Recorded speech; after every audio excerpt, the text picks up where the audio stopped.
I may ask you to run up and that'd be fine. Well, welcome everybody. Thank you so much for joining us for the third meeting of the Connecticut Hydrogen Task Force. Just some business before we get started. We are recording this meeting, so if you could please mute your microphone if you're joining online.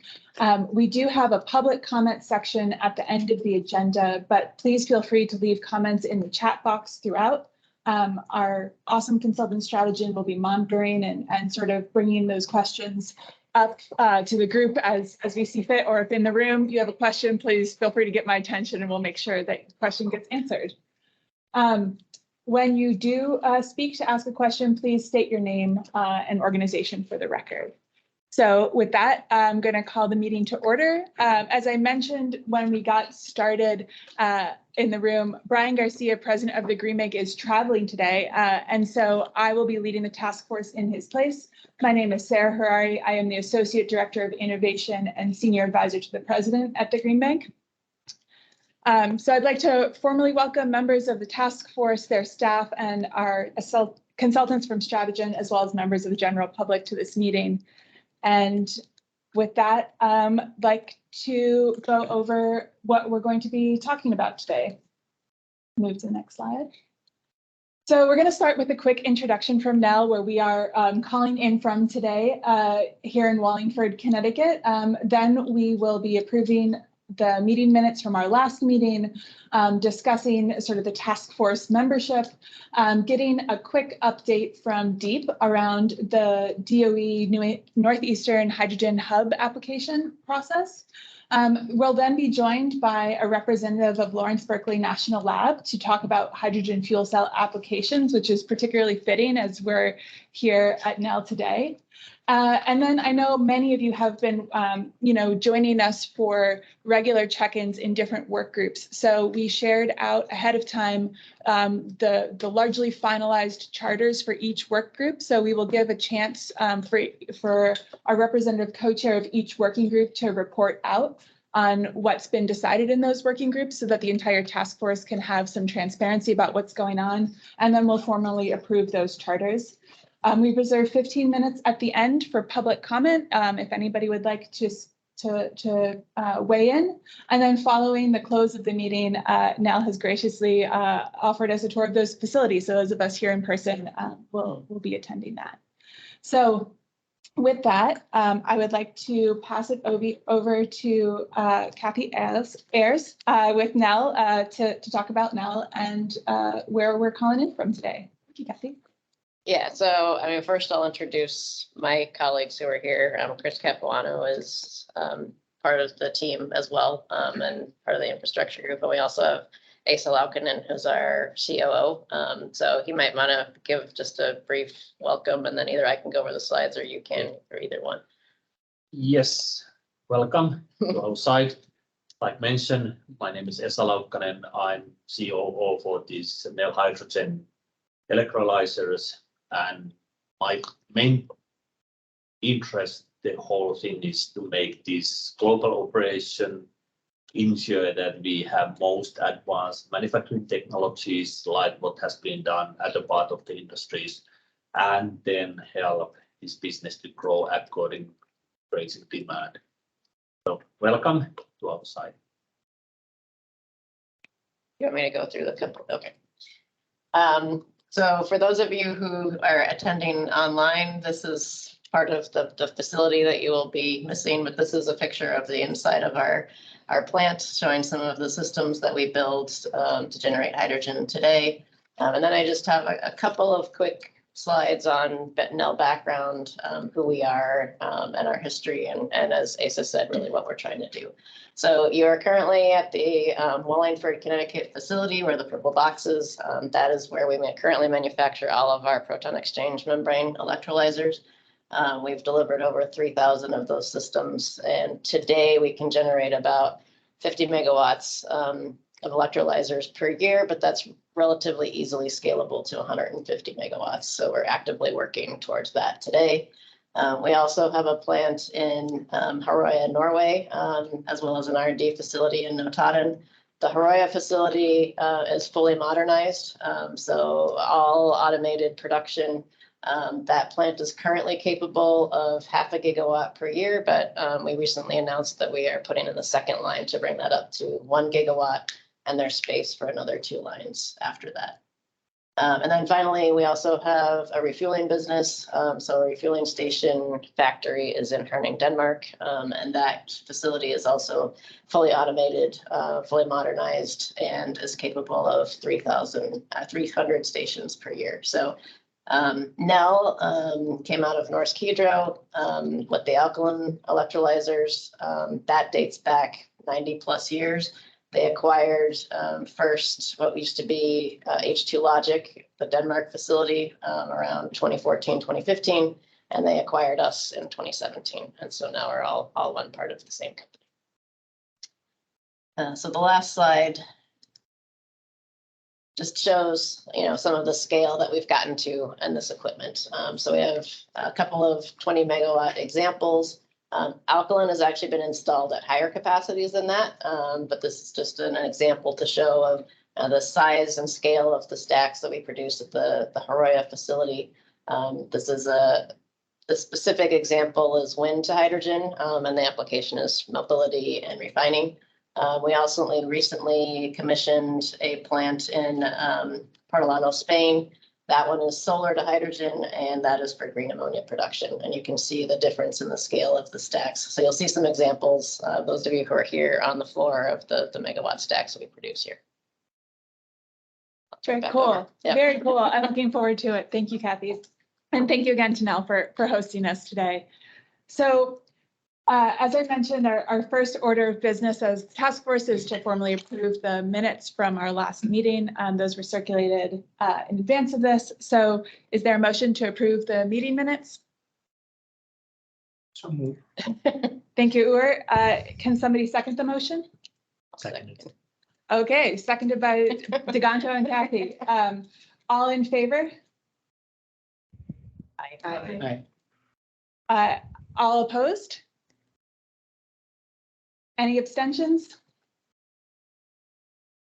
Great, so those have been passed. And with that, I saw Sam had asked about whether we were going to be going down roll call. So the next one is to sort of check in on task force logistics and membership. So we are about to do exactly that. Thank you, Sam. So if we could go to the next slide, please, Erin.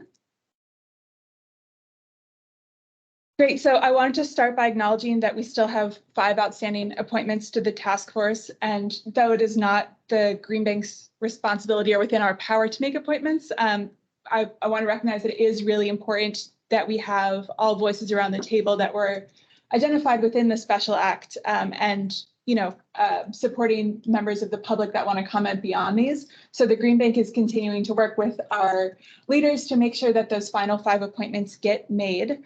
But in the interim, I know that we have some members of the task force that weren't able to join us at previous sessions. And so I wanted to give them a chance to introduce themselves if they're here today. So I wanted to start with Nikki Bruno with Eversource. So Nikki is not able to attend today.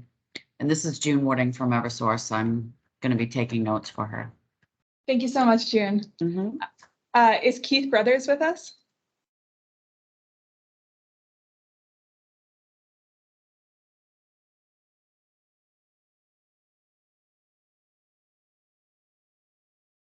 Okay. Is Frank Reynolds able to join us today? My name's Sarah Wall. I'm standing in for Frank today. I'm also an on-grid. Thank you so much, Sarah. And the last member I have here is Adolfo Rivera.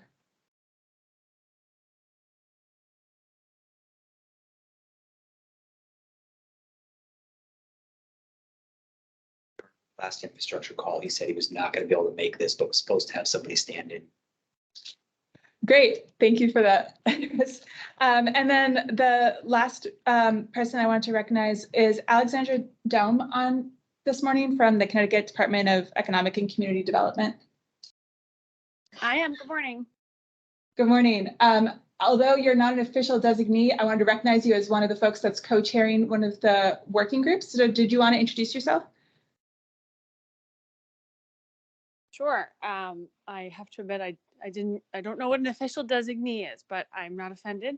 I'm co-chairing the Economic Development Task Force with Commissioner Dykes. I'm the Deputy Commissioner at the Department of Economic and Community Development, and looking forward to seeing how we can sort of bring this exciting technology into the marketplace and have the Connecticut economy benefit from it. Thanks so much for Alexandra and for joining us this morning as well. So with that, Sam,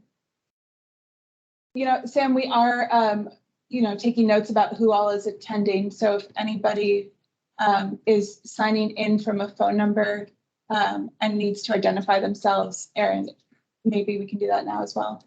Or can you let me know if we've identified everybody that's joined? Yeah, just seconding Sarah, we are taking notes on anyone who's showing up in the Teams chat as a name, but I don't think we have anyone called in at this point. So I think we should be good. Awesome. Thank you, Erin. Okay. So with that, as I mentioned at the top, we're going to get an update from the Department of Energy and Environmental Protection around the DOE Hydrogen Hubs effort. So I want to turn it over to Eric Annis, who is a research analyst supervisor there. Thanks, Eric. Good morning, everyone. I'd like for this to be interactive, so people have questions, especially those that are not, involved in the process, to really take this opportunity to ask questions. So we can keep everyone at. There's a lot of hydrogen stuff going on these days, a lot of meetings, so I know it's hard for everyone to keep up. Just so we're discussing today that the actual multi-state hydrogen hub application for the DOE funding, I think like $6 billion that are available. The Northeast states have banded together to put with the plans to put together a hub proposal. I'm sure most of you guys have seen that publicly. And many people on the call are actually participating in the process. So other processes are going on. In addition to this task force, we have the ongoing Deep CES process, which is going to be covering hydrogen and hydrogen policy. So we're trying our best. I want to make it important to coordinate with this task force, making sure that we're taking what's coming out of the task force and bringing it into our CES process, and trying to communicate, and we will do our best to also limit the number of meetings people have to attend, which is quite a few, and we know that's hard for people to take care of. So for the hub process in NYSERDA, that NYSERDA is leading the multi-state process, and there's an MOU between the states, and then there's also an MOU between individual participants in the NYSERDA process that everyone has to sign. So there's confidentiality issues that are very strict, so we have to be careful of what we can share here. So I'm going to try to be as careful as I can and not violate any kind of confidentiality rules in the discussion. So NYSERDA has set up a process that is a series of working groups to figure out the best way to put the applications together, because the DOE FOA, which we're expecting to come out either any day now or any week now, from Secretary Granholm's public comments, seem to imply that it is coming shortly in September, that they are on track for that. What it will actually say, we do not know. What timelines will be in there, we don't know. We saw the notice of information, I think it was what's called the NOI, where they put out, where they kind of laid out what the expected timelines are. So, applications getting in later in this year, and then having the multi-phase process for that to work out. So NYSERDA is keeping all the participants quite busy with the multiple meetings, trying to get together the process. So what the intent is right now, assuming the FOA allows it, that there would be a single submission from the multi-states led by NYSERDA, and then the exact contractual relationships and all that, how it works out from the actual application, is to be worked out later, because we can't lock in until we know what the FOA actually allows and creates. And the 50, and all that's going on logistically. So we're holding off a little bit on that. We're having some kind of discussions on how we think it's going to happen, but we're not locked in. We do have a parallel process here in Connecticut to make sure that the Connecticut state agencies are really best able to represent the Connecticut entities in that process. So we want to make sure that we understand all the projects that are from Connecticut or even cross states that are going to be put forward to NYSERDA. So many of our projects have already submitted basic information to NYSERDA. And we want to make sure we understand that. And that's why we did our request for information from everyone, is so we understand the projects and we can then be a part of the process and advocate for processes and understand that they're consistent with our state policies. And then when we're working with the multi-states and putting together the ultimate submission to the DOE, Connecticut is in a strong position to make sure we get our fair allocation and our projects are well presented, well represented in the application. So that is how the process is playing out right now. We are meeting currently one-on-one with many of the potential applicants because we received several into our request for information with varying levels of details. And so we're managing to make sure we fully understand it. And so we're meeting with projects. So projects are able to come in and speak with us to explain positions. Then we're also going to be trying to make sure that the public has participation, really in our CES process and right here in the task force, right? So, and we're coordinating as best we can with Sarah and Brian and the Green Bank and Stratagen as well, Aaron. And so we're trying to make sure that everything is moving as efficiently as possible, even though there are multiple processes. And I think that is the update I have. I'm glad to take any questions, would love to hear input. Our doors are open for people to speak with us because there is no wall as far as we know in terms of our ability to communicate with participants or the public as well. So I'm sorry, I'm not going to cover my 20 minutes that were assigned. So hopefully there's some good questions or we'll get to the tour earlier than expected. That, Aaron or Sarah, I turn it back over to you guys.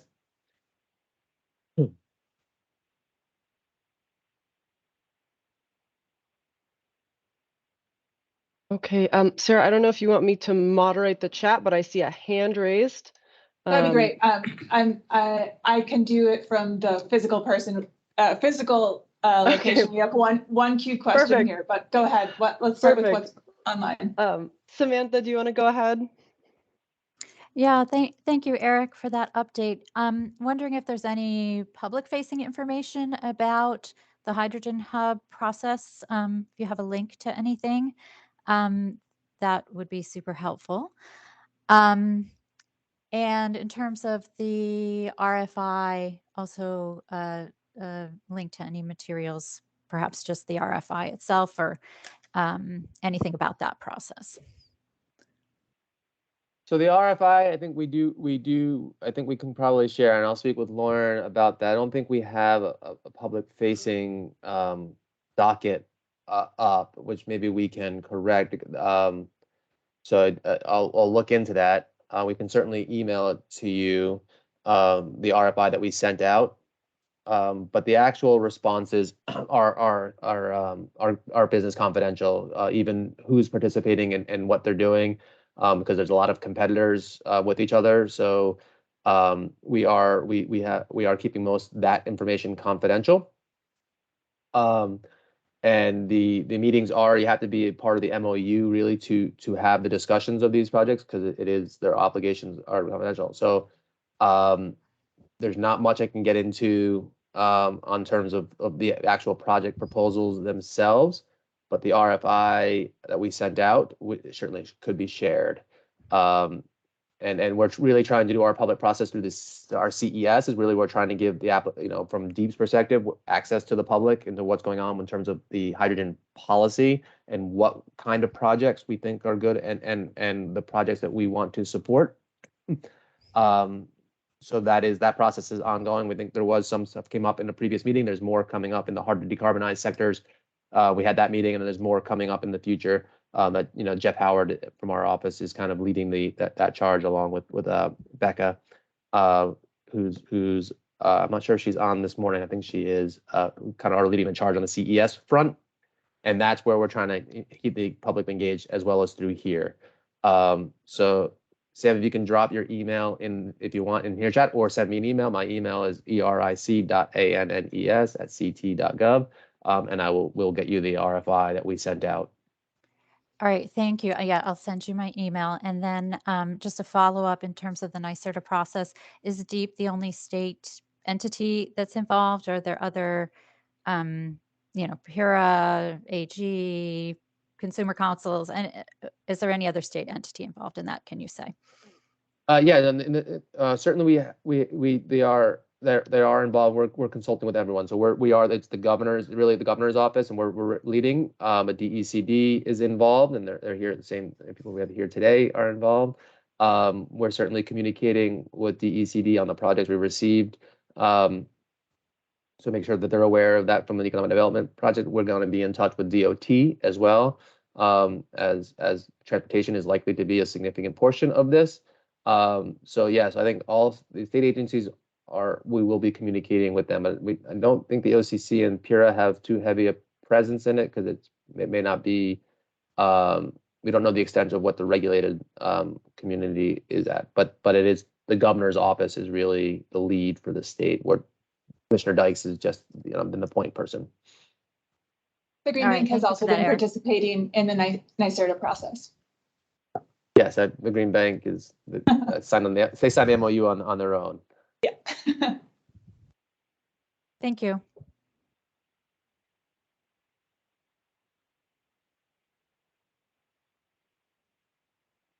Okay, Sarah, over to you and the room, I think. Great. So thanks, Sarah. Eric, I just had a very kind of high level question. I know you kind of walked through all of the different efforts going on, but at the end of the day, this hydrogen task force likely results in some kind of a legislative white paper or feeds into something where we design some state incentives around hydrogen.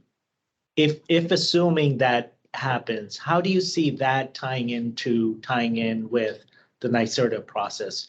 Is it layered on are the projects the same and the incentives are just layered on, or are they targeting different projects for different needs?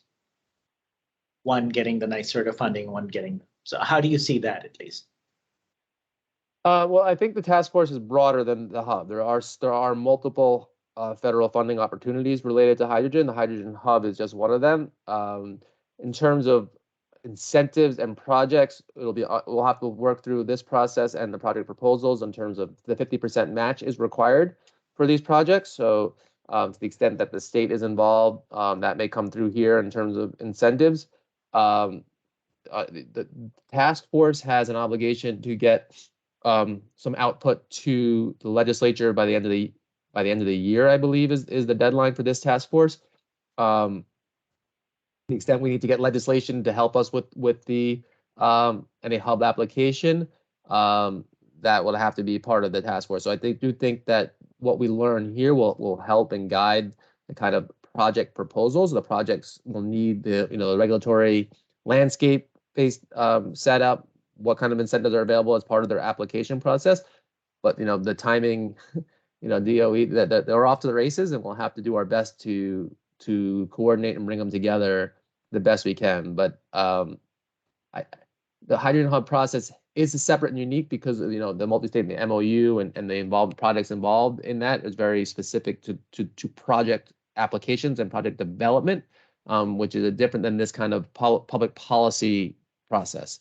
So I do feel like this is in support of that, and unfortunately, sequence couldn't be this then that, because DOE and EJA did what it did, and we have to catch up. So our hydrogen policy is off to the races trying to get there, and to be as supportive as we can and still meet our decarbonization goals, with and using hydrogen in the areas that it's best to use hydrogen. And so I hope that answers your question, Degando. No, that's good. Try to expand more. That's good. Thanks, Eric. Any other questions from the room? All quiet in here. Okay. Maybe a last question, Eric, just recognizing that many of these deadlines are fast approaching. Could you give folks kind of a sense of, for those who maybe haven't been following as closely, sort of where we are in the arc of the process, what folks might expect to see coming up, and any thoughts you have on kind of how this syncs up with the task force process, especially considering that this, this process is running until late December, early January?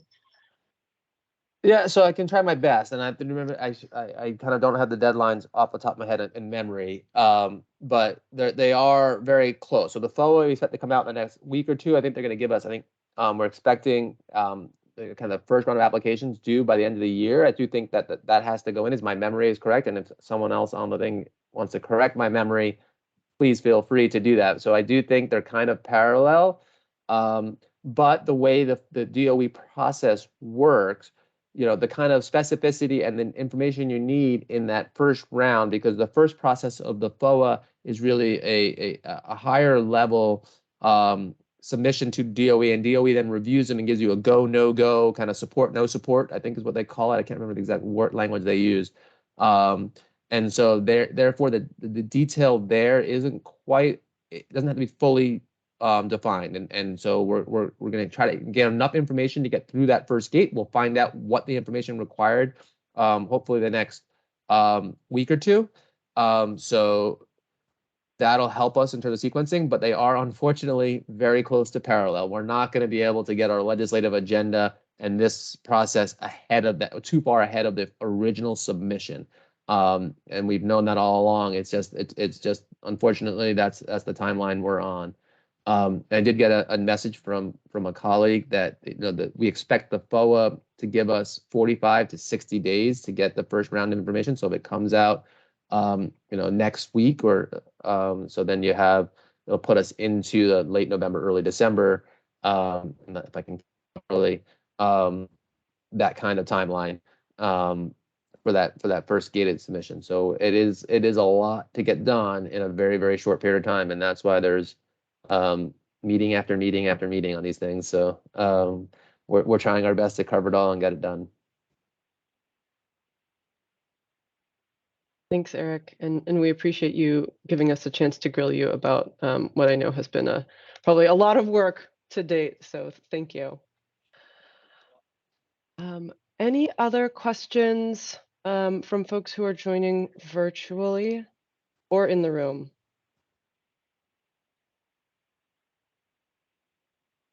Okay. With that, Eric, thank you so much. I think we can let you off of the hot seat, if you will. Back to you, Sarah. Thanks so much, Eric and Erin. I think that it's wonderful that, DEEP has been so engaged on multiple working groups and, recognizing it is a complicated process to both develop state policy at the same time that you're trying to participate in federal responses. I think, certainly the DEEP team and the Green Bay team are trying as hard as possible to make sure that there is connection there. And I know that you all that are participating in both processes are also, sharing some of that responsibility. So thank you. And, as questions come up, us and Eric's team will certainly try to, help bring any clarity that we can to the process. So thank you again to Eric for joining us today. If we could go back to the slides now, that would be great.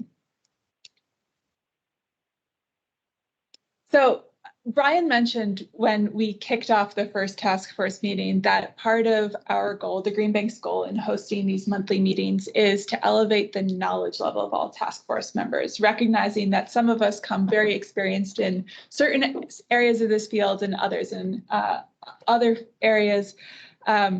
We reached out to the national labs that are working on hydrogen topics and invited those that are experts in their fields to come and share with us on different topics. And I'm very pleased today that we're going to be joined by Amit with Lawrence Berkeley National Labs. And so with that, I'll turn it over to Erin to do sort of the more fleshed out introduction and get that presentation started. Thank you so much, Sarah. And Ahmed, I think I see you in the chat. I would invite you to turn on your camera if that's comfortable for you, while I give a brief introduction, and then I can turn it over to you, Ahmed, for screen share. So as Sarah said, we're very excited to have Ahmed with us today. Ahmed comes to us from Lawrence Berkeley National Lab and is a scientist in the Energy Conversion Group at Berkeley Lab, working on polymeric and functional materials for hydrogen and clean energy applications.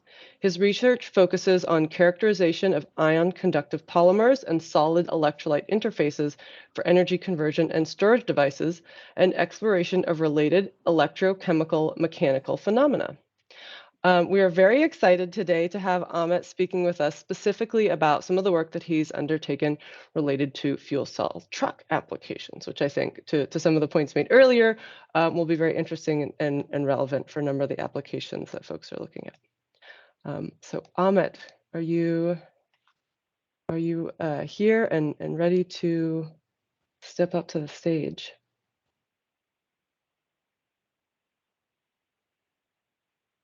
I know that we are running slightly ahead of schedule, which We is are a little bit. essentially unheard of in task force meetings. So. Okay. I saw Ahmed in the chat, but I wonder if it may have cut out for him for a second. Okay. I'll shoot him a quick email. Hello. Ah, Hi. Ahmed. Hello, good morning. I'm trying to open my camera, but Teams is giving me an error right now. Sorry about that. That's why I was trying to fix, but No worries. If camera's not working for you, it's not a problem. okay, so what I can do, let me start the screen share. I was disconnected for a second. I don't know if there was something I missed or there was a question, but I'm working on the screen share right now. Nope, we're just saying nice things about you while you get set up. Thank you. Okay. Do you see the screen? Yep, looks great. Or in the presentation mode, right? Yep, looks great. Okay, great. And also, could you remind me, like, how much time, like, should I leave time for Q&A, or how do you want me proceed in terms of time? We've got about 20 minutes, but I think, as Okay. Sarah said, we're unexpectedly running early. So if you Okay. want to leave a couple minutes for questions, that would be wonderful.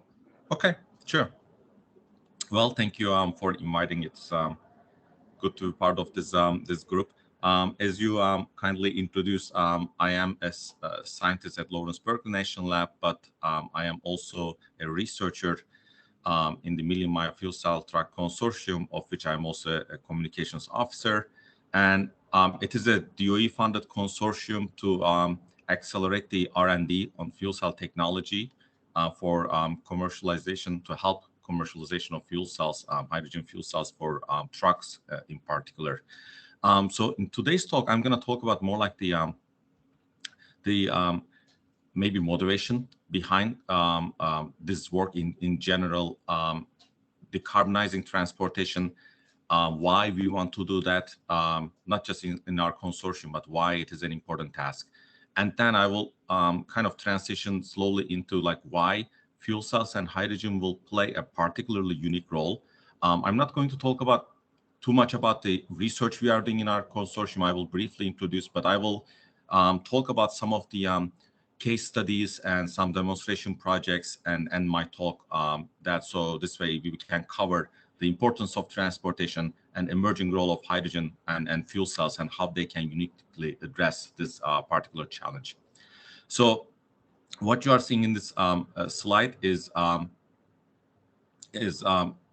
we call like some sort of a hydrogen fuel cell diversity transportation diagram. You've probably seen maybe similar things in general, like showing pretty much on the y-axis, vertical axis size or the weight of the vehicle. On the x-axis, you see pretty much the average mileage, daily trip length or mileage. So we have like anything from forklifts to like, light duty vehicles and medium duty vehicles and heavy duty vehicles kind of diagonally, like expanding. And then we also put like, roughly the range for kilowatts expected for these vehicles. And what we can see easily is as we go to heavy duty space, we see an increased need for the weight. Most of this in this case is going to be payload for heavy duty vehicles. So we want to actually keep that weight as the payload weight, not necessarily just the weight of the vehicle. And on the x-axis, there is an increase in mileage. We also added, as you can see, ships, trains, and aircrafts. And the reason for that is, as also highlighted in the Department of Energy plan, and also in some recent hydrogen reports like International Energy Agency, there is expected need and there are projections for the use of hydrogen beyond just on-road vehicles.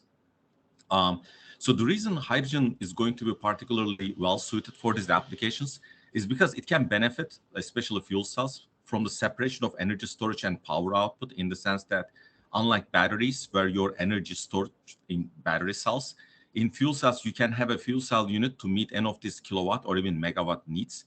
And then you can size or scale your hydrogen tank, which you can do so without, adding more cells. Or, and importantly, as we've been hearing recently, you can do so without, using so many critical materials, because you are only scaling your tank and fixing your cells or fuel cell. Whereas in batteries, you are scaling all the materials as well. Another important thing at the bottom side, kind of an insight, is as we switch from light duty to heavy duty vehicle space, what's going to be important is not the capital expenses, but more like operating expenses, especially monthly maintenance expenses, and of which hydrogen cost, like the price of hydrogen, as price of clean hydrogen, let's say, is expected to play a major role. And this is where actually the hydrogen efforts and fuel cell efforts are kind of merging together, and they are going to work synergistically, like generating clean hydrogen and using this clean hydrogen to decarbonize heavy-duty transportation. So why trucks in particular? Not that we are not interested in all the vehicle applications, as I noted in the previous slide, but there is something unique about trucks. And then what you see here are some plots from Energy Information Agency. On the top, you see the average mileage per vehicle mileage in the US, and at the bottom, per vehicle fuel consumption. So red and green are light-duty vehicles, and then blue is heavy-duty trucks. So you see, compared to light-duty vehicles, heavy-duty trucks, despite being a really much smaller fraction of fleet, they cover more mileage per vehicle basis. And at the bottom, if you look at the fuel consumption, and just to give you a number, right now, heavy-duty trucks are less than 10% of the fleet in the US, but they consume more than 25% of the fuel in general. So this kind of gives you the amazing energy consumption and need by the trucks, even though they are a small percentage of fleet. So my way of thinking is decarbonizing heavy trucks will have more impact per vehicle basis. And then here is actually pretty much a different representation of the mileage, just to give people a better idea about the maybe research challenges in general we have with fuel cell trucks or electric trucks in general, is that as we go from bottom to higher level, which are shown in light blue, which are the heavy duty vehicles, the vehicle miles traveled per vehicle, this is the average value per vehicle, increases significantly. Actually, for cars or pretty much any medium duty vehicles, we are really around 10,000 mile annual mile, and then we pretty much jump to 65,000 mile, right? And actually, for some long haul trucks, it's almost an order of magnitude increase compared to passenger cars.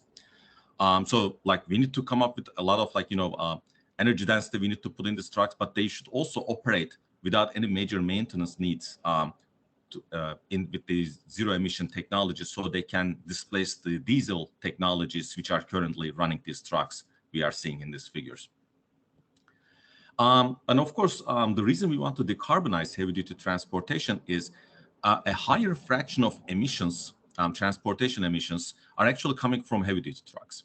And then what you see here is actually a summary of some information from 3 different reports, International Council for Transportation, and also EPA and Bureau of Transportation Agency. They all have really impressive set of numbers and also projections.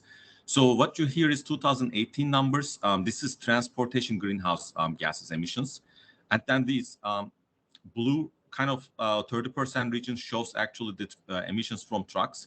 But if you look at 2040 projection, a higher fraction of transportation emissions are projected to be from trucks. And this is also in line with the International Energy Agency projections in general. So since we are already entering in a phase where we are electrifying light duty vehicles with the electric cars and everything, and it will be more difficult to decarbonize trucks, we are expecting even a higher fraction of emissions coming from trucks if we go with business as usual.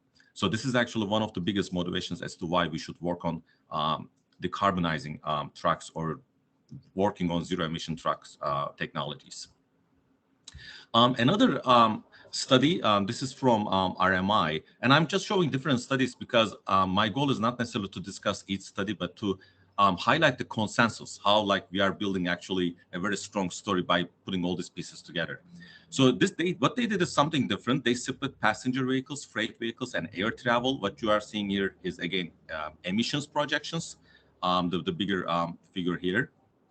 And then there are 4 different years, like 2005 to 2030. And for passenger vehicles, we see a decrease in transportation emissions based on these projections, which accounts for electrification of like vehicles like passenger cars, more penetration of battery vehicles into the market. But for freight and air travel, we don't necessarily see such progress based on this current projection, which includes probably some electrification, but not necessarily hydrogen. So you see, these are kind of like hard to decarbonize sectors, right? Because you cannot easily do electrification for heavy freight vehicles and also especially air vehicles. So these are kind of like setting up some of the challenges we have for decarbonizing these sectors in general. And of course, needless to say, we are very much interested in decarbonizing these sectors because we want to eliminate these emissions. Because diesel particulate matter emissions like DPM, or they are also a class of PM 2.5 in general, are one of the, the greatest, or the worst emission, I think, particles in terms of adverse health effects related to all the, emissions coming from like vehicles or air pollution or other industrial sources for that matter. And then they are usually associated with the greatest proportion of adverse health effects, especially PM 2.5, which includes diesel emissions.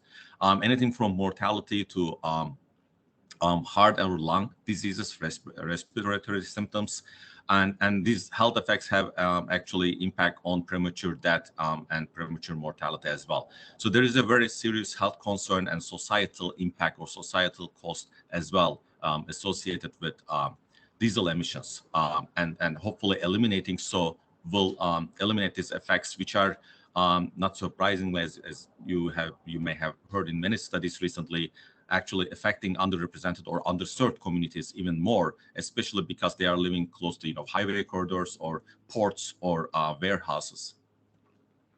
And actually this is a study looking at actually the health impacts and climate impacts together. From I think from 2 years ago. But what I wanted to highlight here on the right, they looked at different scenarios again, this time about the societal cost. How can we reduce mortalities per year, kind of related to emissions, but now we are seeing kind of the impact on people and society. And then they have different scenarios, and regardless of which scenario they look at, like no policy to different policies, the yellow part here is still has the highest contribution to mortalities per year, which happens to be interregional trucks. So you see, like by combining all these studies together, we clearly see an emerging importance of decarbonizing trucks in general. And of course, like what kind of technologies we can look at. So that's going to be zero emission vehicles or zero emission trucks. And usually there are 2 technologies if we are displacing diesel trucks. One of them is battery electric vehicles, and the other one is fuel cell electric vehicles. And this study is from American Transportation Institute, and they looked at a comparison of battery and fuel cell vehicles and found that actually fuel cell vehicles, if we include the life cycle emissions from the materials and production, will have a potential for reducing CO2 emissions more compared to battery electric vehicles. And then one of the issues, of course, like whether battery and fuel cell and why we are interested in fuel cells more is is going to be clear if we look at this class distribution, which I highlighted earlier. What we are seeing here currently, the zero emission trucks, including some hybrid trucks and fuel cell trucks and battery trucks that are either in demonstration phase or production phase from ICCT report. And as you see, like as we go from like class 4-5 to class 7-8, there is a really wide range of range, which means that this range is going to be important. And that's why we are seeing more actually maybe interest in fuel cells in general for class 7-8 trucks if they are going to operate for longer mileage, because fuel cell trucks are expected to have a good potential for meeting that need. And then this is actually a slide from DOE Hydrogen Program Plan, and Department of Energy has been particularly emphasizing the importance of hydrogen fuel cell technologies for decarbonizing many transportation sectors. Marine, rail, aviation, and off-road transport are areas that also particularly highlighted. And of course, like trucks is one area that we already start working on as part of medium-mile fuel cell truck. And then we have actually a set of goals set by Department of Energy in general. What we are doing is actually to leverage almost decades of development and understanding in a light-duty fuel cell space or fuel cells for automotive applications to meet the new needs, more important durability, efficiency needs, and longer lifetime requirement for heavy-duty vehicle, kind of leverage light-duty and then focus on heavy duty. That's something we've been working on as part of the medium-mile fuel cell truck, motivated by this target set by DOE.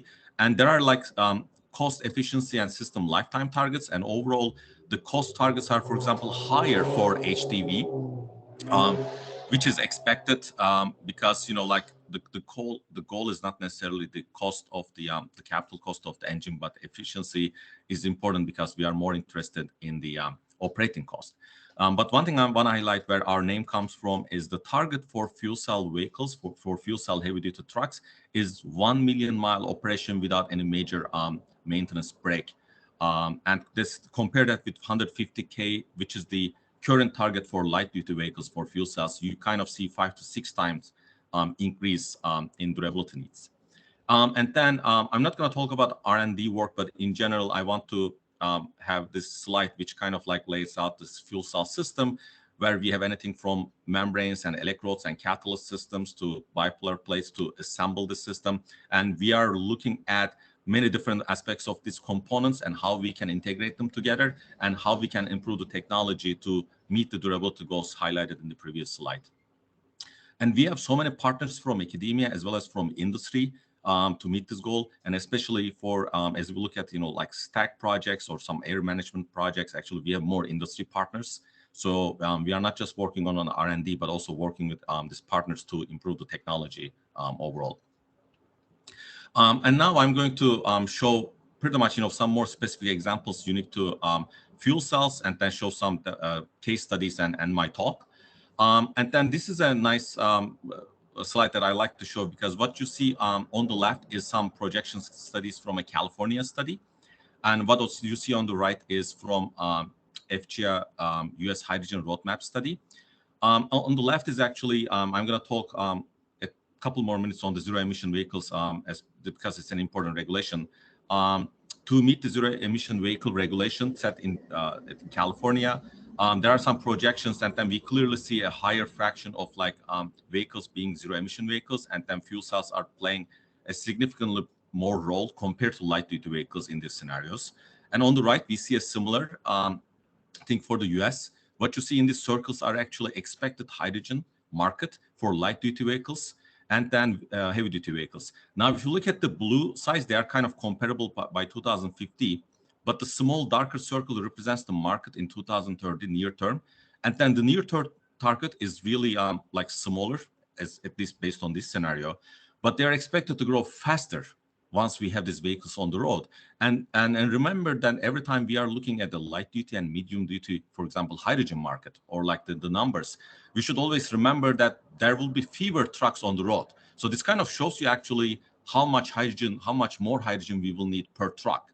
Just to give you a better idea about the fleet needs. And what comes with that is, of course, the expected increase in the number of fueling stations in the US as well.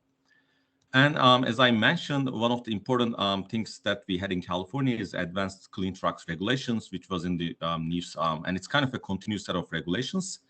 And in fact, what happened, I believe 2020, yes, 2020, several other states joined California and then signed a memorandum of understanding to recognize the importance of heavy-duty sector in greenhouse emissions, as I highlighted earlier, and acknowledge as an environmental justice problem, disproportionately impacting the disadvantaged communities located near freight corridors, ports, and distribution centers.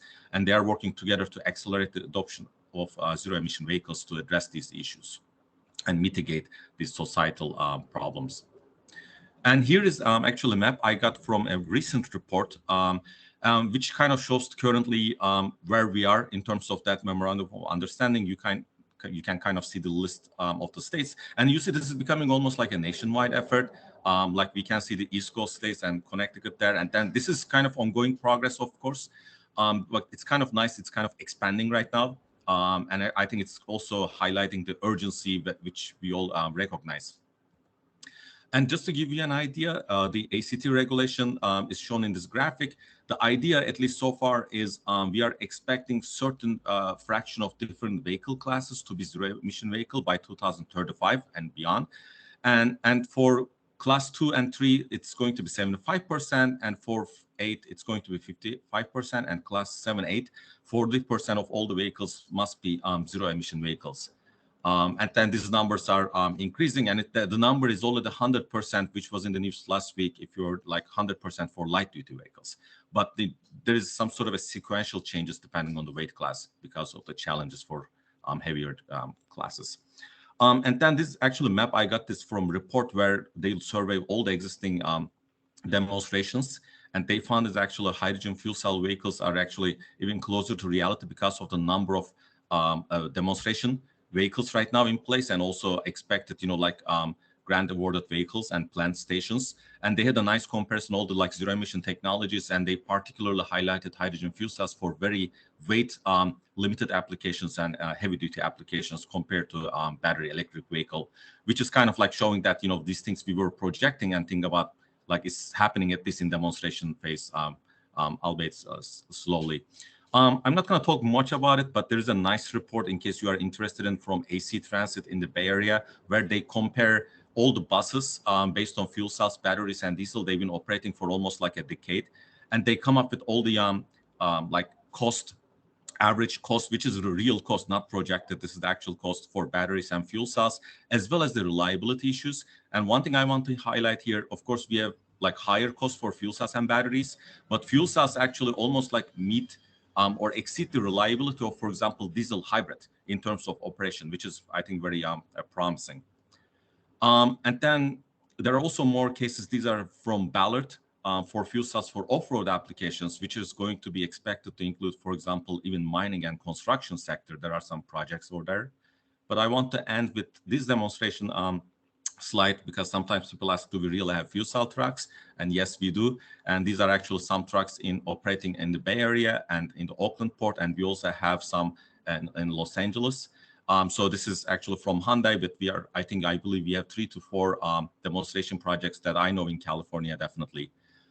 So I will just end here. Most of the resources, especially reports that I summarize in my slides, there was always a reference at the bottom, but you can find all the reports on our website.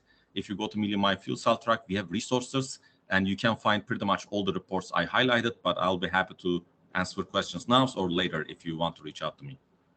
Thank you.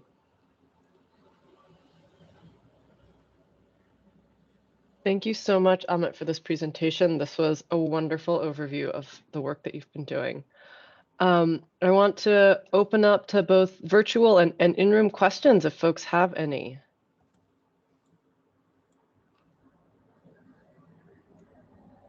I can try asking one for Sarah. Looks like you're jumping in also. Go ahead, Sarah. Yeah, go ahead.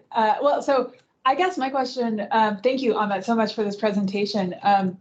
How close are we to a million-mile fuel cell truck? You mean in terms of fuel cell technology? I mean, when could we see one on the road that would go that far? That's a good question. Currently, most of the demonstration trucks, they've started rather recently, right? So we don't really have any trucks reaching that value because of the timeline they started. When I talk with some fleet operators or like some companies, not that they disclose these numbers because these things started rather recently. So I don't know if anyone reached million mile, but 100,000 miles, order of that is something that I heard. And again, as you can imagine, there is not much public disclosure because these are still I think operating fleets. But in the demonstration projects, they are usually operating in the port like drayage trucks. So which means that they are not necessarily accumulating so many miles. So there is some sort of a gap there because we are not there in terms of the demonstration projects. But that's why I highlighted this slide, this AC Transit. There is more in this report because they pretty much said each bus exceeded 100,000 miles for fuel cells easily. And that's kind of one of the highest numbers I saw in a real demonstration. This is not even demonstration, actually, it's actual operating bus fleet. And then one thing they are saying here is the reliability between major operation is really good for fuel cell buses. So without any major maintenance, like any kind of stack replacement or there is no such major maintenance, they can operate, over 100,000 miles definitely. But in terms of where we are for fuel cell truck, it's hard to say because we don't have much real life example. But that is also true for battery vehicles. So, so I don't have a specific number where we are.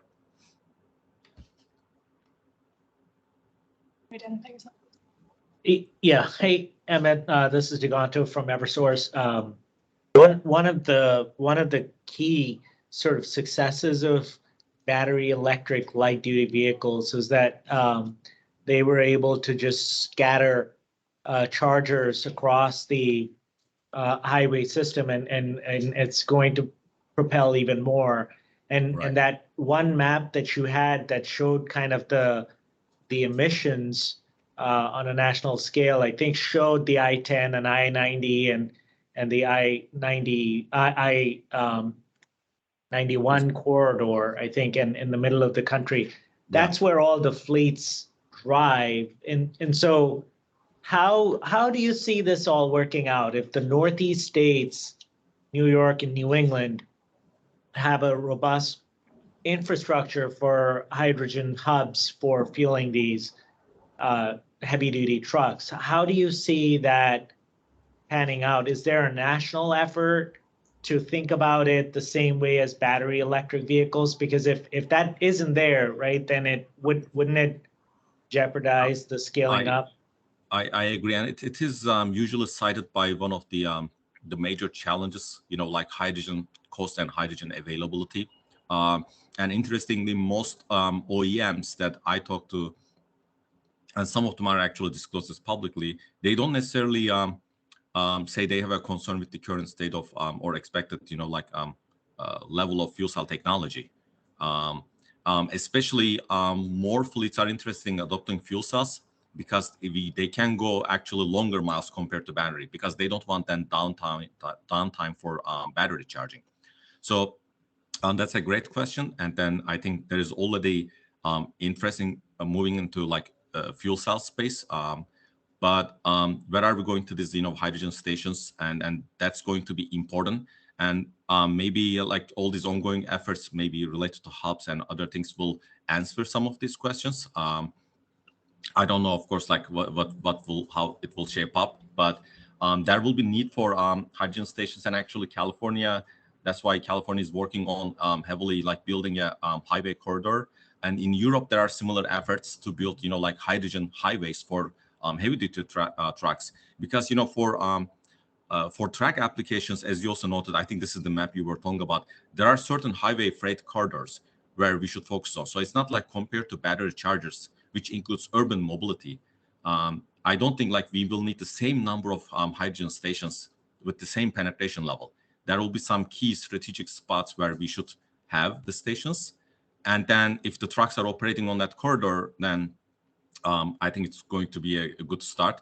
The question is, of course, like how can we map out that need, right? But it will be probably, like synergistically with battery chargers, but it's not going to be the same level or same challenge. It's going to be focused more on, I think, highways and dispensing fuel for trucks in this particular case. Thank you.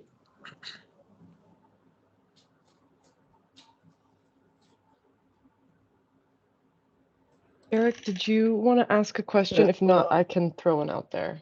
But no, But you go for it. Duganto stole my question. So it's the question was it's the same as Duganto was asking. It's the chicken or egg problem, which I feel like is the hardest part of this to unwind. Is Right.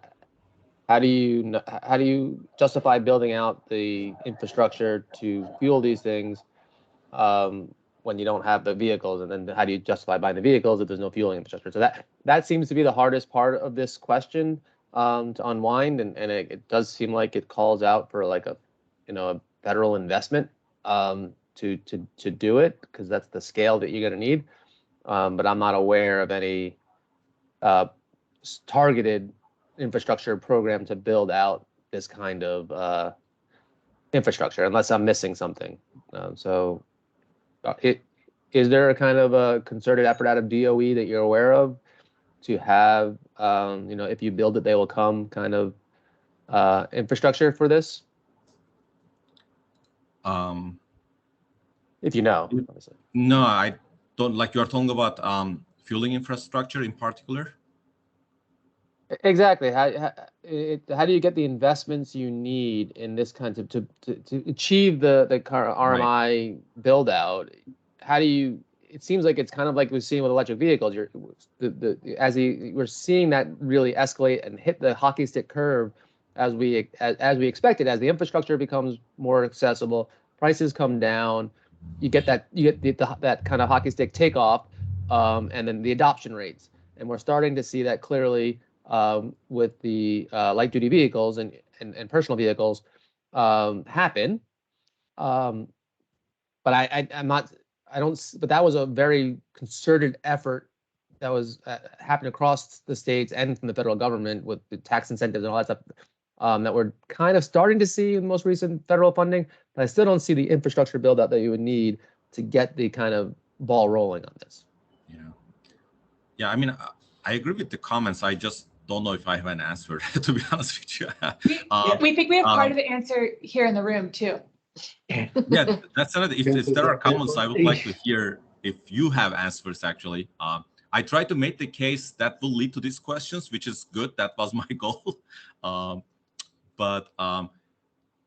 Yeah, I think it's an ongoing effort, and then most of these things, like some of these things, it's good that we have the questions, but everything is happening so rapidly, in my personal opinion, that I think we haven't really developed the answers yet. And as you said, like this requires a larger effort that I cannot really answer And by myself.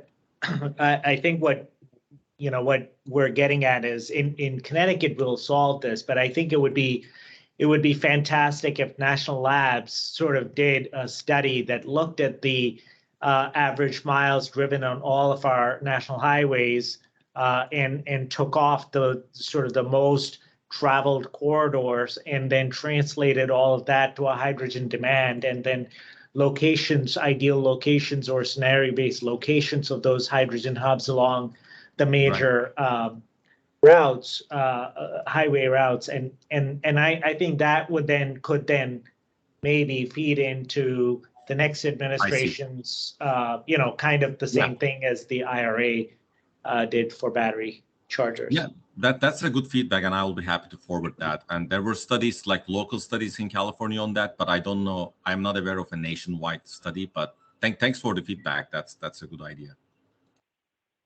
I think it's not just going to be driven by DOE either. So I think some of the trucking companies themselves are looking at things like that. That is correct.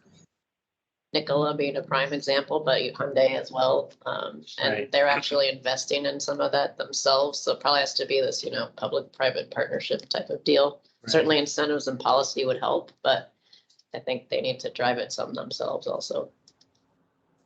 Expand their market share in that and resulting from that. But that's what Tesla tried to do, right, with the chargers, and they said, you know, my cars can plug into this, and then you create that kind of a nuisance, right, in a way, like, oh, these are for Hyundai hydrogen, you know, and. Yeah, I think the dispensing's pretty universal, but Yeah, Okay, they're becoming more standardized.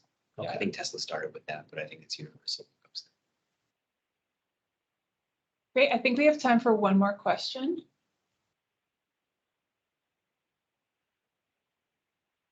But I want to go back for that quick question on that the Tesla converted. But did Tesla convert to the universal on its own, or was it required to by rules and regulations? I thought that they were kind of they lost accessibility to certain funding Right? if they Because they didn't got have it universal. Universal in Europe, not in the United not in the States. United States. But they're not universal. Well, you can buy adapters. They're only for Tesla. universal in Europe, is what we're hearing from the room, not in the US. Right, but I thought they had to. Didn't is a question. I don't know. I thought Tesla had to make their things accessible. I think you can buy an adapter. I think they're adapters. I don't think their connectors are universal. The J, Yeah, but they're S10.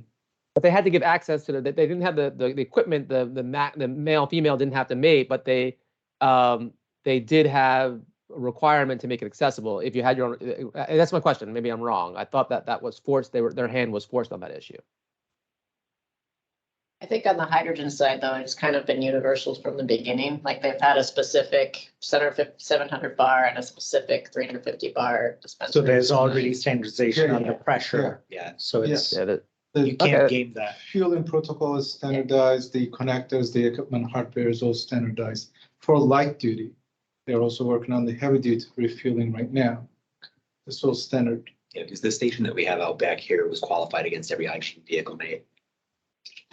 So they all came and tested their vehicles here and were able to hook up. But then what's the incentive of one hydrogen trucking company investing the massive amount of CapEx for electrolyzers and saying, oh, yeah, you can have it too? I mean, exactly. I don't see how that doesn't lead to a anti-competitive kind of a behavior. Aren't they gonna make money from selling the fuel? Yeah, you're still gonna put a credit card in and pay for a Yeah, fuel is kilogram. not free, right? So It's there'll same be thing as different prices of fuels. Okay. it's operating a gas station, right? Yeah. Or a diesel fueling station.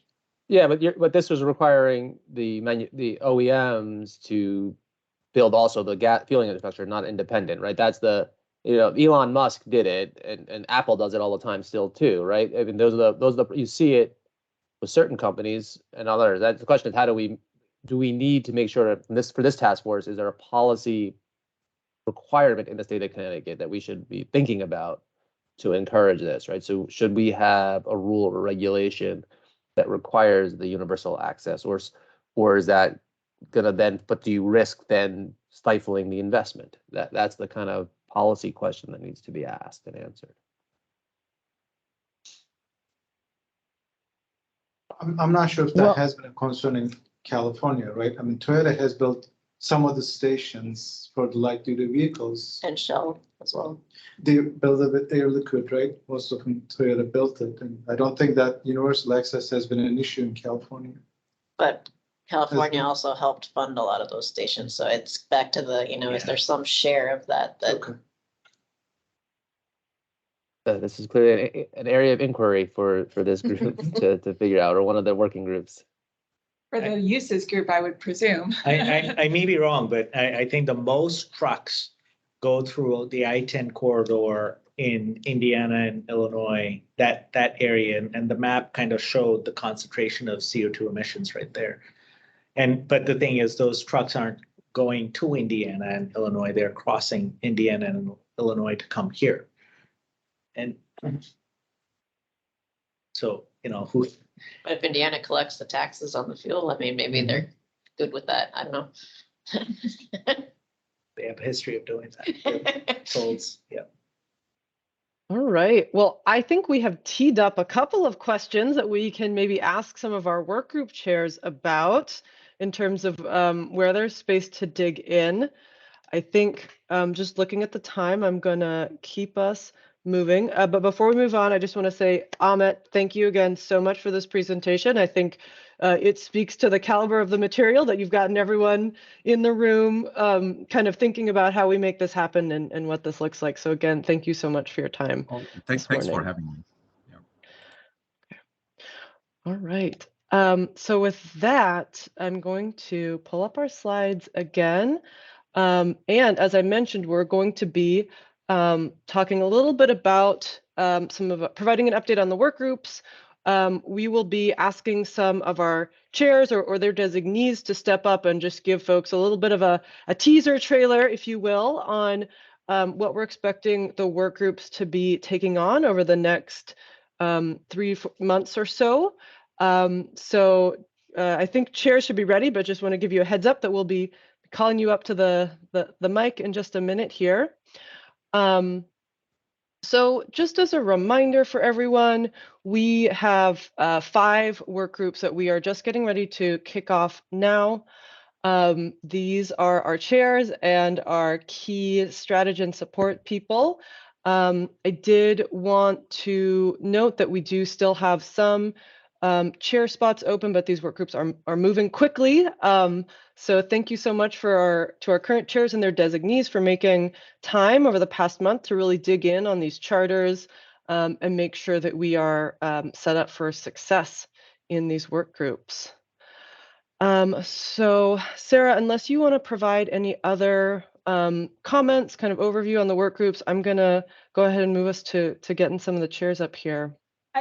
So the only thing I'll say is, yes, we have these specific designees who are the chairs of these work groups, but all of these work groups are open to any member of the task force or the public that wants to weigh in. So the work that we've done so far behind the scenes is just the work to set these working groups up on the right track. If you are interested in any of the topics that are mentioned today, we encourage you to attend the workforce meetings to dig into that material. And I know that we'll be sharing the schedule of those both in this meeting and then following up all the information about when those work group meetings will be happening is also on our website. That's right. Thank you, Sarah, for that reminder. Everything is, we'll be sharing that meeting schedule so that folks can have those on their calendar and potentially share with any other participants who may be interested. Again, these work groups will be open to the public. We are really looking for input and discussion from folks. Our goal here really is to have a good dialogue about where we're taking this work. Okay, and with that, I think Ur was volunteered to speak to the sources work group. So Ur, I don't know if you can step up and maybe provide 2 to 3 or 3 to 5 minutes of comments on this. Sure. Can everybody hear me? Very good. Yep. I am co-chairing the Hydrogen Sources Working Group with Kathy Ayers. In the last meeting, Kathy was not present. I nominated her to do this, but it wasn't accepted. But the Hydrogen Sources Working Group is statutorily required by the law to examine the sources of potential clean hydrogen for Connecticut, including renewable electricity like wind, solar, as well as nuclear, and also biogas. We have some freedom to interpret what clean hydrogen is, and I think one of our first deliverables is to essentially see if we need to redefine the clean hydrogen for Connecticut.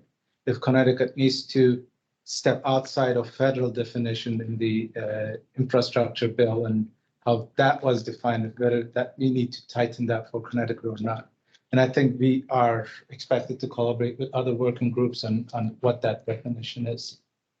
That's our primary deliverable. And that within that definition of clean hydrogen, then we're going to start looking into what Connecticut can do in terms of producing these clean hydrogen. What is the potential, whether it's the offshore wind that's coming or the solar installations or keeping up some of our nuclear power plants or doing biogas from digesters or whatnot. And we're looking into several scenarios. And I think part of the scenarios is what cost levels can be actually acceptable within different production potentials. We're looking into also local manufacturing potential and how does each of these scenarios will actually impact the manufacturing potential. So I think the primary question around this is we're looking into what we can do in Connecticut, but can we also do this with components and equipment that we actually can make in Connecticut with our industry, local industry, like Nel Hydrogen that we're at today. And part of that is, and I'm skipping some of this as part of the research questions, is also how does that affect the workforce development, right? And does that have a significant improvement on Connecticut's workforce and working in these industries and how that affects? And as part of the scope of the Northeastern Hydrogen Hub, we're also going to compare what Connecticut can do with other regional partners, including New York, New Jersey, Massachusetts, and the two new partners of the hub in Rhode Island and Maine. And the last deliverable is the again, scenario-based production curves and what cost level and how much we can produce. I mean, obviously, if we're producing at the grid level electricity, we can produce so much, but what can we do that with hydrogen versus a hydrogen that we can produce at a, let's say, curtailed offshore wind that could presumably a whole lot more cheaper, more economical, and can do other things. Bunch of research questions are going to guide these deliverables. I'm not going to get into the details of this, but I'm sure that list is also going to be publicly available. Thank you. Thanks so much, Ur. Do we have, I know we have a question in the chat about sort of acknowledging members of the working group. And I'm going to, Shannon, I really appreciate you putting that in the chat. And I'm going to hold that until the end if you're okay, when we talk a little bit more about schedule and logistics. But I just want to open up if anyone has questions on the sources working group or what they'll be taking on here.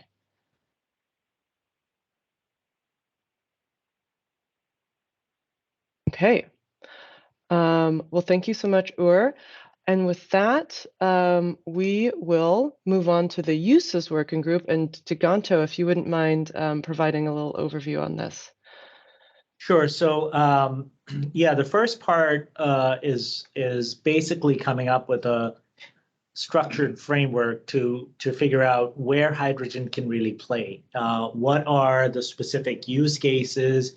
If it's targeting maybe what is it? What is the objective function you're trying to solve for? If it's really trying to solve for CO2 emissions, we saw the heavy duty vehicles. There's of course fossil fuel power plants. There's of course heating applications, building heating applications, hard to electrify areas.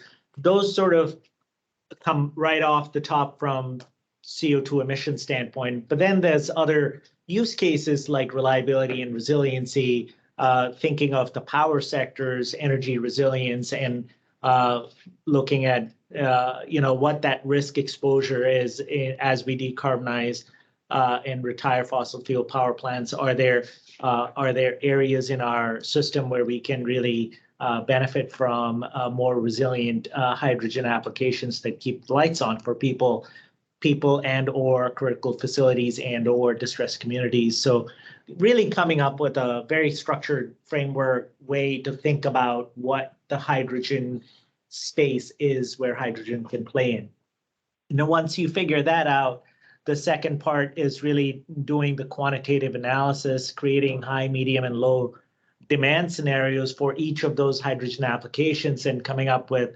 like Ur mentioned, on the supply production cost curves, coming up with demand cost curves, understanding what the demand looks like and what the price is at each of those demand inflection points, with the overall objective, of course, is to really intersect supply and demand curve for each use case, and then coming up with what that price would be.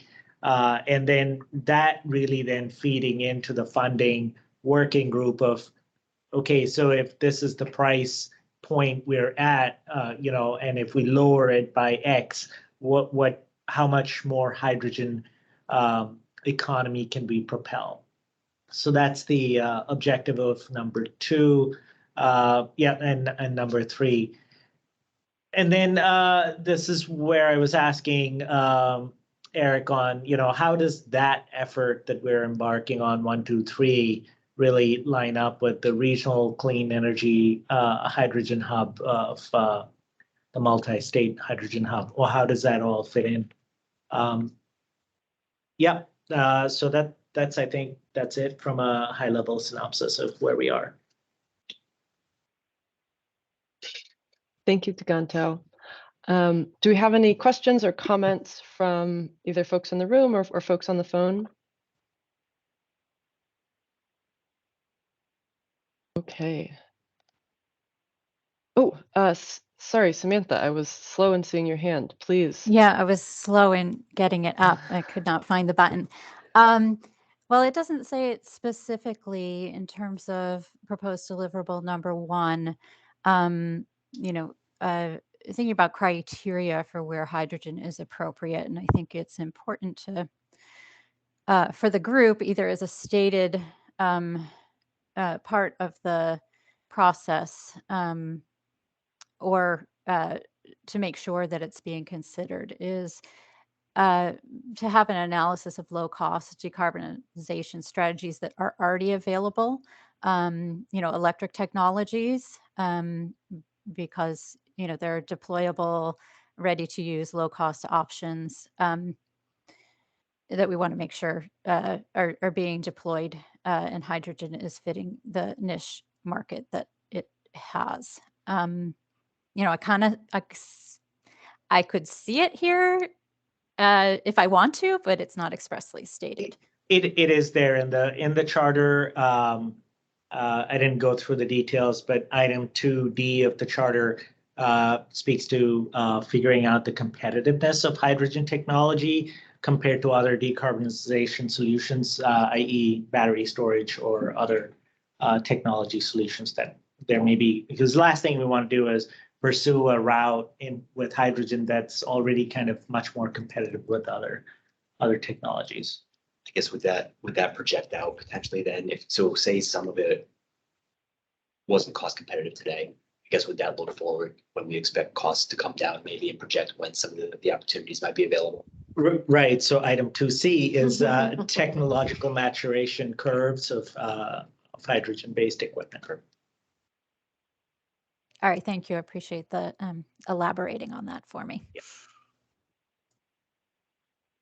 Thank you, Samantha and Chris, and Diganto for having all of your enumerated bullets ready at hand. Okay, if there's no other questions or comments on the uses working group, we will go ahead and Chris, I believe, give you a chance to speak to the infrastructure working group. Sure. Yeah, so the infrastructure group is really the logistical portion of it, right? And so it fits right between production and the off-takers and trying to figure out how we actually get what you're making to the people that want it. And so as part of our analysis in this task force working group is to pretty much do a gap analysis in the state to try to figure out what exists that can be repurposed. And if you can't do those two things, what's the delta to kind of get you all the way? And so I think it's going to require a little bit of maybe input from some of the other groups, because if we don't really know where the pull is coming from, we can't really identify the infrastructure that we need to provide that demand. But it's pretty easy to do the analysis and tell you what we have today. And so the very first bullet that we have here or deliverable is really the geographical analysis of what that looks like. Where does the infrastructure exist today? If you repurpose that, it's obviously going to stay in the same location. So where are the gaps in Connecticut that we would have to build out to be able to say more broadly distribute hydrogen to the off-takers, depending on where the location is with that. So this is so when I talk about the logistics of moving it, it's pipelines, it's trucks, it's the storage of all of this, and it's also the dispensing of it at the end. So it really captures everything in the middle of that. How are you going to hold it? How are you going to deliver? How are you going to move it? How are you going to deliver it at the end of it? As a part of that as well, the repurposing of the infrastructure as well as additional build out, we have to go through and identify the scale of that and the associated cost to go with that as well. So once we understand really what the near term and the long term demand is, we can essentially identify what the scale of activity is going to look like and presumably the cost that would be associated with all of that. So similarly, it would be kind of this phased in deployment of this, of what we can do today and what we can do tomorrow, or what we hope to do tomorrow. And obviously, as the final deliverable, all of this is being done with the mindfulness of how does this support environmental justice and kind of the support of economic development objectives. And some of that is,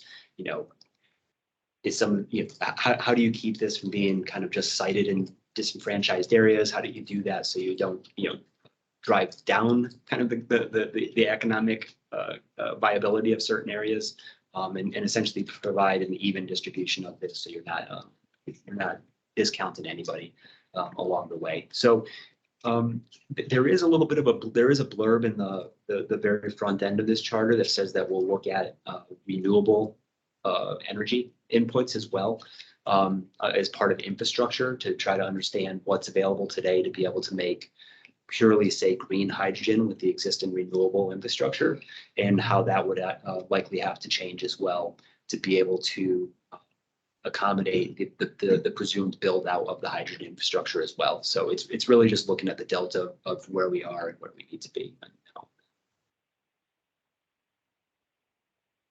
I think that's all I had, Aaron. Thank you, Chris. No, this is an extremely helpful overview.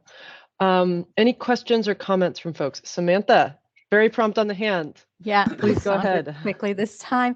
I wonder, just looking at the slide, maybe there's more detail on environmental impact. Hydrogen is a very small molecule and has a greenhouse gas impact, and whether this group will be pulling in that kind of analysis as well. I mean, I don't think we planned on it. There's a lot of good research that's taken place to understand. Maybe we can cite some of the papers that are out there, Shannon, that talk about leakage of hydrogen into the environment and how that could potentially put more greenhouse gas into the air, I guess, through leakages.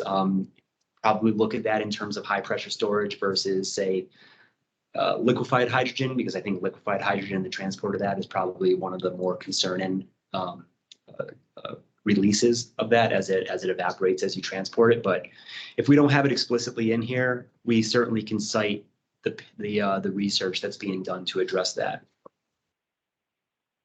Is that more of a Thank you, Chris. issue, maybe?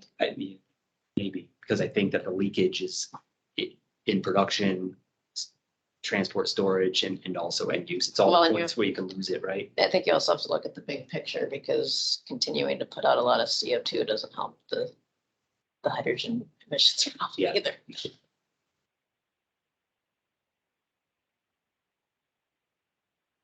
Thank you both, Chris and Samantha. So I think what I'm hearing is questions about, how we understand and acknowledge potential fugitive hydrogen emissions. And I think Chris has noted that this may be something that cuts across multiple of our work groups, so sources, uses, and infrastructure. But I also think that Chris maybe volunteered the infrastructure work group to pull together some information on this. And we can, Samantha, check back in as we go along and see if, this is aligning with where you had questions. Does that sound good to everyone?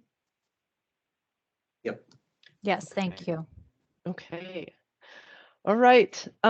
Any other questions or comments on the infrastructure working group?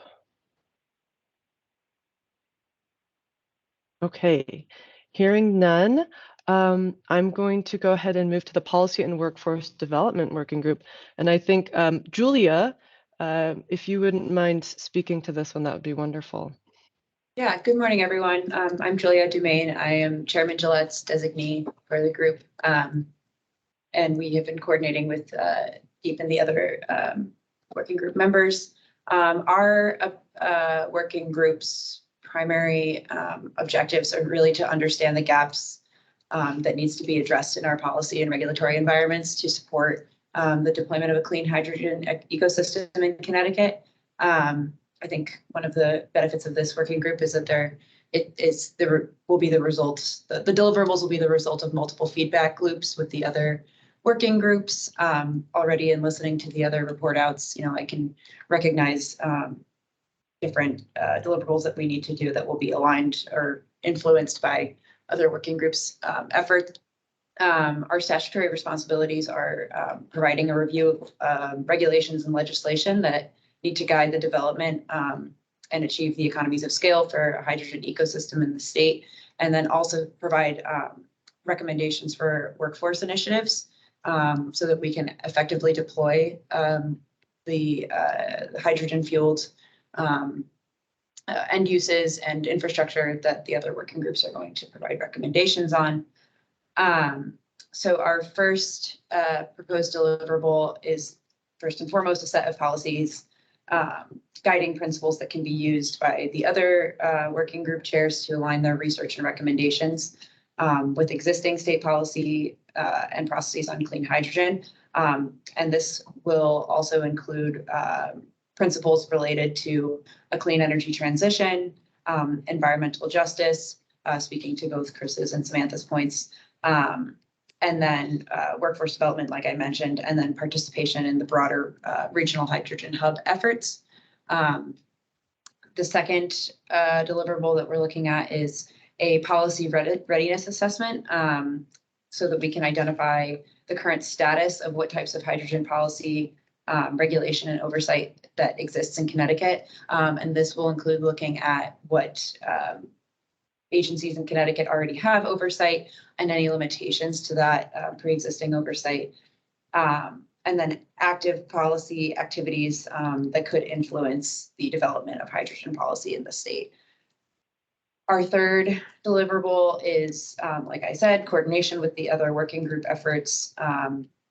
And this will include things like working with the sources working group on a definition of clean hydrogen, looking at the proposed priority hydrogen use cases with the uses working group, other infrastructure investments in collaboration with the infrastructure working group, and then issues related to environmental justice across all working groups. We discussed this pretty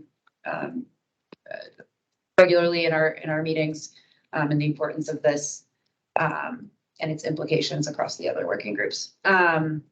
We will also focus on a best practice assessment for the purpose of highlighting potential flags of other hydrogen policies in other states that could be most relevant for Connecticut's regulatory framework. And then lastly, a assessment of hydrogen job creation opportunities. We'll look at existing literature, Connecticut specific opportunities and best practices. There are many workforce development initiatives occurring in the state, both through the governor's office and through DEEP. And we will be leveraging, and of course, industry itself. So we will be, and DECD too. So we'll be leveraging all those different opportunities to create that assessment.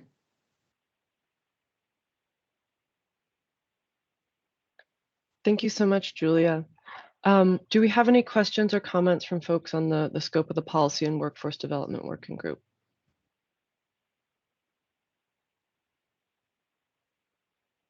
Okay. Last but definitely not least, the funding work group. And Becca, are you available to speak to this one? Yeah, I am. I think I can turn my camera on. Apologies about that. We're trying. Anyway, so in terms of the funding working group, we have some statutory responsibilities about examining how to position the state to take advantage of course, competitive incentives and programs, especially through federal dollars. Originally, the statutory responsibility was just focused on EJA. That said, we're going to broaden and make sure we're looking at all the federal opportunities, including the Inflation Reduction Act. Other responsibilities are looking at funding and tax preferences for hydrogen in relation to the targeted brownfield development loan program. So we do have to look at that specifically. And so those are sort of our responsibilities. To do that, you can see on the slide, we really have three proposed deliverables. One, we want to have recommended actions for the state to, compete competitively for those funding opportunities at the federal level. Also determine which regions and resources can leverage that brownfield development loan program, and what tax opportunities are or are not available related to that program or other programs. And then inevitably, at the end of that, create a sort of a policy toolkit of incentives or other financial mechanisms to really support hydrogen infrastructure and uses in Connecticut. At a high level, to sort of accomplish those deliverables, we're going to start by looking at what funding opportunities exist out there, especially on the federal side. And so first goal is to really get an overview of all those funding opportunities and participation requirements for those. In addition, we'll dive deep into, of course, the Brownfields loan program, as I mentioned. From there, we plan on sort of looking at how hydrogen incentives have been deployed in other states, and then looking at those best practices and seeing how they could apply to Connecticut. And then from there, trying to hone in on of all the funding opportunities that are available out there, and then what best practices are in other states, which ones we really want to focus on for Connecticut, and how we want to leverage or replicate those best practices. So that's the overall work stream and summary. Happy to take questions, though.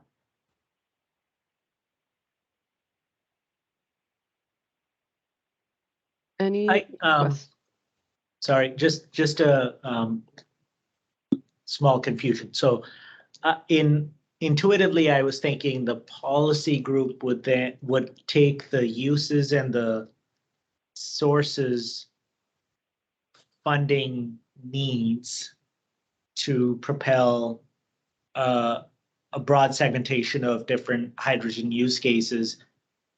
The policy group would say, got it, but then here are these are all the use cases, but as a state policy, we will focus on X, Y, and Z use cases.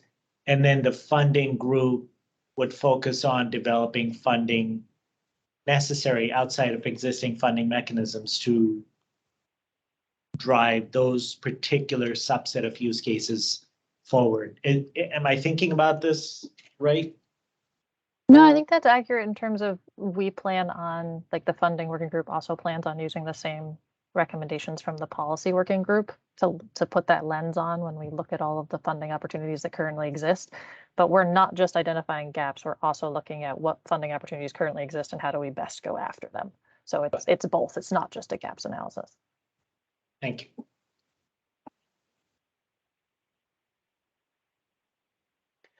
Great clarification, all. Thank you. Okay.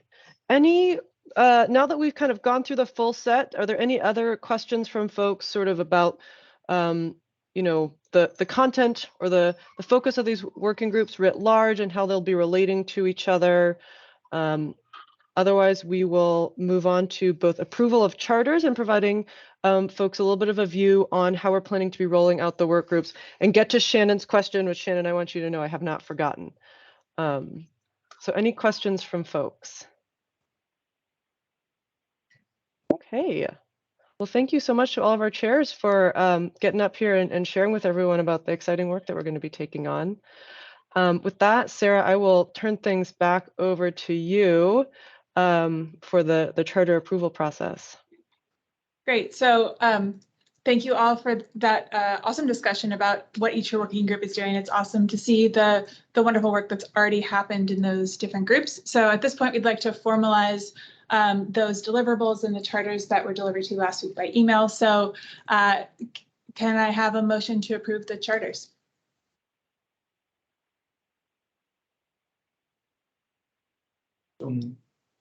Thank you. Was that Ur? Yes. And is there a second? Seconded. Seconded by Deganto. So all in favor of approving the charters? Aye. Any opposed? And any abstentions?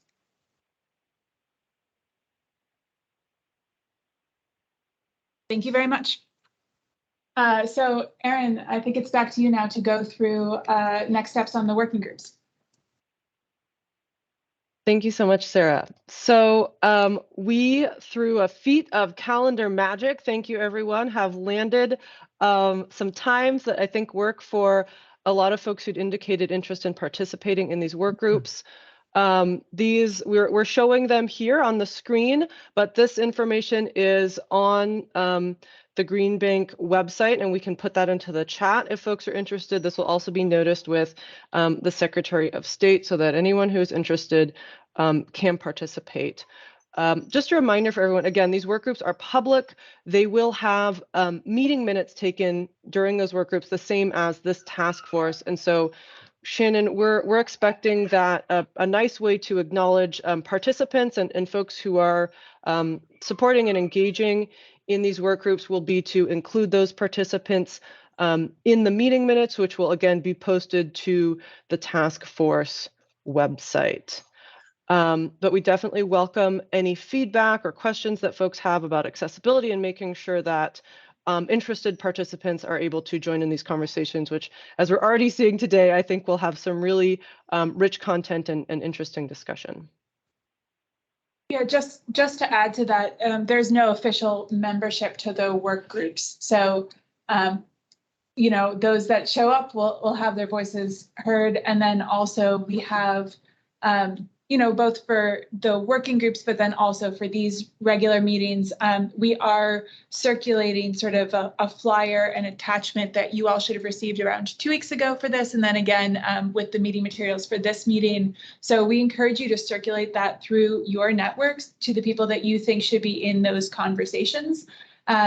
You know, the Green Bank can continue to post the materials on our websites and through our newsletters, but you all have the access to the people that we need to hear from. So please continue to sort of spread the word around what we're doing here and whose voices need to be in the room.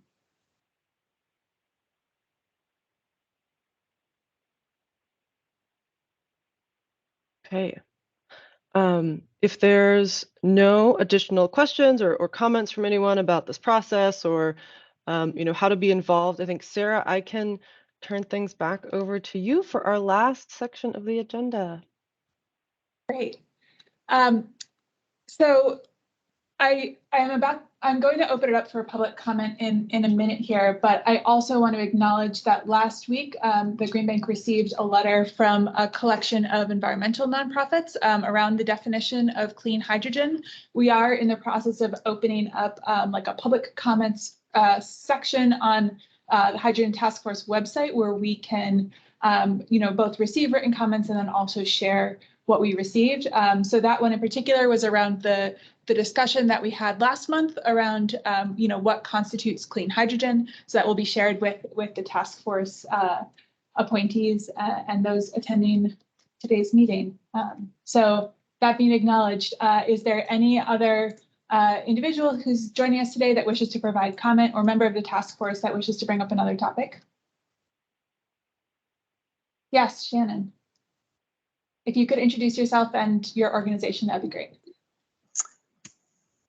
Sure, thank you. So my name is Shannon Lawn. I am the Connecticut State Director for Conservation Law Foundation. And I just wanted to give some brief public comments. So first, thank you for today's meeting. I thought it was really useful to hear the presentations and to get the updates on what the working groups have been up to. I just wanted to follow up on comments I had made at a previous meeting regarding transparency and ensuring the public is aware of what the task force is working on. So I had a couple of questions and suggestions. So first, I wanted to ask, now that the charters have been formally approved, will those be posted on the website for the public to view? Yes, they will be. Okay, great. And then for the working group minutes, I was going to suggest that despite there not being formal membership, as you were saying, I think it would be helpful if you could indicate each person's name and affiliation, and then whether they're actually an appointed task force member, a consultant, or a member of the public who's joining the meetings. So I wanted to suggest that you include those in those minutes. And then it's good to hear first that minutes will be taken and that they'll be posted publicly on the website. And I wanted to ask if those meetings would also be recorded and posted like the main meetings will be. I appreciate the suggestions around identifying who are the co-chairs, who are task force appointees, who are joining that working group, who are strategy consultants, and who are members of the public. So yes, we can certainly carry that template forward that we're using in this meeting. And also, yes, we do intend to record and post all of those meetings. Yes. Great, thank you. And then one last point, just regarding public outreach. I know you're suggesting that people reach out to their networks, and I'm sure the word is getting out that way. One additional or actually two additional suggestions. One, I still think that it would be most useful if people would be able to sign up for a mailing list for updates specifically on the Hydrogen Task Force.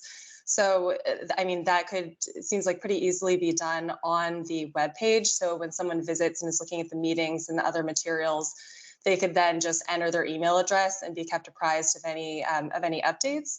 I know of at least one member of the public who had already inquired about that. And I think there is sufficient interest that people would sign up. So that's one suggestion. And then I think in the interim, in addition to sending out updates through the Green Bank's mailing lists, it might also be useful to utilize DEEP's mailing list for the Comprehensive Energy Strategy, since they already had a technical session on hydrogen earlier this year. And everyone presumably on that list has an interest in energy issues. So that might be a good way of reaching a broader audience of people who may be interested in the task force in the absence of a more specific mailing list. Thank you for those two comments, Jen. Yep, no problem. Thank you for the opportunity to comment.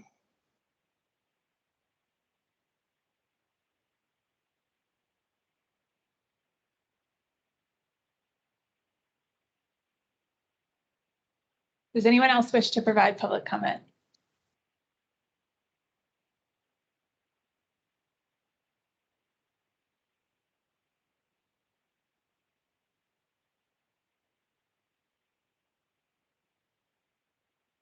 Okay, if we could go back to the slides just for the last few and wrap up this morning's meeting.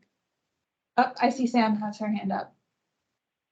Did you have something to add? Yeah, I just wanted to piggyback on Shannon's comment about public outreach. I think, you know, all of the working groups discussed the need to do environmental justice and equity analysis in their work. And in addition to the lists that Shannon mentioned, DEEP has an environmental justice working group and the CJAC, and reaching out to those groups, I think, would be very helpful to make sure that community input is being sought.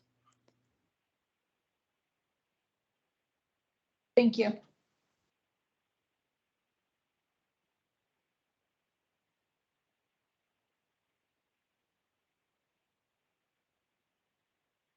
Okay. Sarah, I think this is the last one.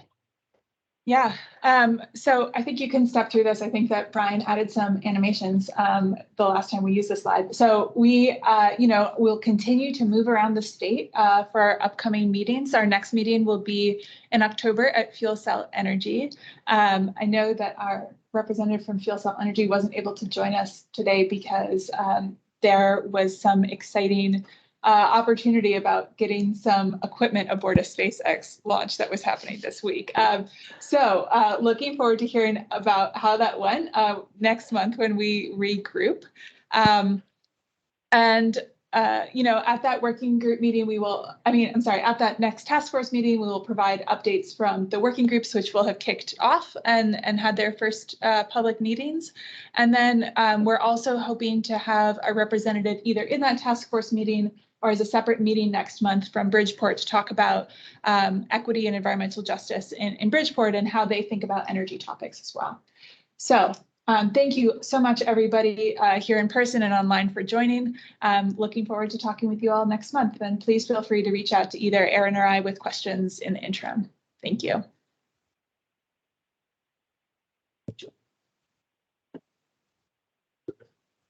Oh, thanks. Thanks so much, everyone.